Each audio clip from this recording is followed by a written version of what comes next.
For today's video guys, magawa tayo ng Poco Juice. Let's go! Ito na guys, sa sobrang init. Masipan mo talagang pumili ng Poco at lagyan ng yelo para maibsan naman ang init ng panahon ngayon. So, dito na tayo guys. Maraming Poco dito. So, bumili na tayo ng Poco.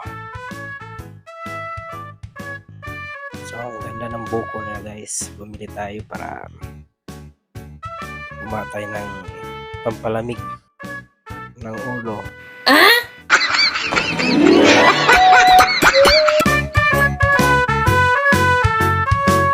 Piliin lang yung nating buko guys na mayroon ng laman sa loob.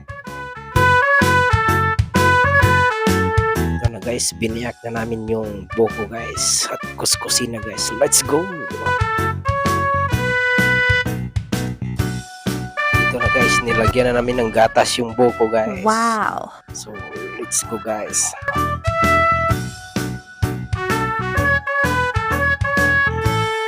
Ito na guys, hinalo na namin yung buko guys at meron ng gatas at yelo.